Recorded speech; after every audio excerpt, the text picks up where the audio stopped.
We told you about retailers, restaurants, establishments, many of them owned by minorities themselves, targeted in these latest vandalized and looting acts across the country.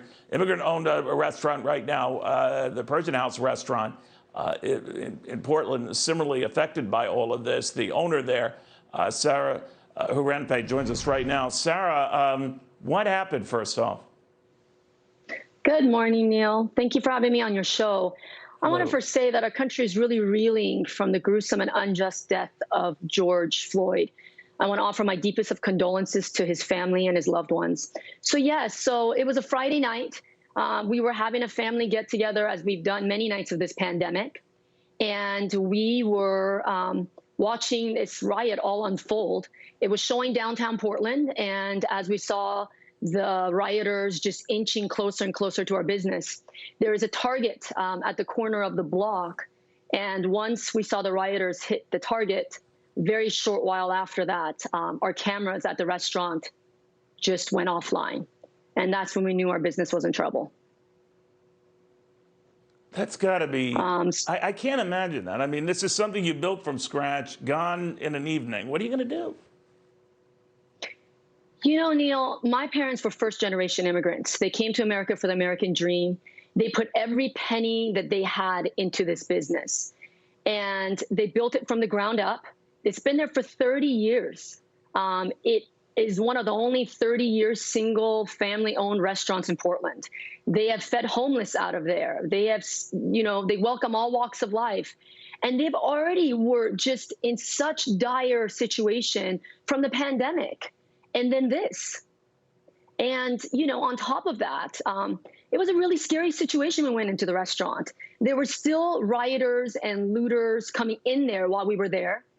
We were advised by the police to leave as soon as possible. And I remember we were leaving and my father was locking the door to the restaurant. And I said to my father, "Why are you locking the door? The whole restaurant's exposed."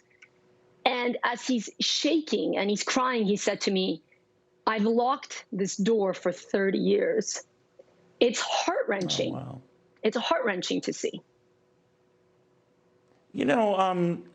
Were the police or local law enforcement, were they helping there? Were they just overwhelmed? What did you see?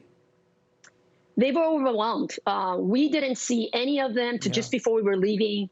One police car was passing by. I tried to flag them down, but they didn't stop. They were dealing with way too much. As we were trying to get even a few of our valuables, just our personal items, out of the restaurant, I was seeing looters going in and out of that Target. I was standing in front of the restaurant with 2 half-full wine bottles, just in case we needed protection. Not that I wanted to hurt anybody, but my parents are devastated. They put their whole life savings into this, and we saw a glimmer of hope when our governor said that we can open on the 15th of June, and then this. Looting and vandalizing is not a valid form of protest. It's a crime against innocent people and their businesses, and this includes minorities. Most of the businesses around us that were hit were Black, we're Asian, we're Middle Eastern. So, we're all getting affected by this in our own community.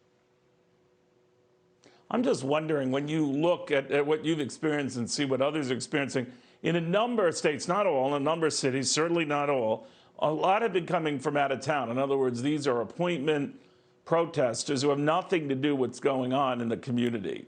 Do we know anything about, in the Portland, Oregon area, what's been happening, and the people who have been looting, robbing, and doing all of this stuff, destroying property like your own, might not even be from the area? I know firsthand, because as the looters were running by, I said to one of them, "What are you doing to our city?" And he said, "I'm not even from here. I'm up here from California." Wow. And nothing against California people. I'm just saying what I witnessed. So I do believe that they are coming from, other cities. I do believe that people that are protesting in peace, which is what we should be doing, that's what's honoring the family of George Floyd. They've been asking for us to protest in peace. And the others are agitators. They're there for their own personal gain. I saw it. They were calling friends or people they knew. They were driving up in cars. They were just loading all this stuff they were stealing into cars. And, it's it's traumatizing to these businesses what we're going through. But I want to give you the upside, Neil. You know, the spirit of Portland and Portlanders, the way that they came together, the way that they rallied, and the way they supported us.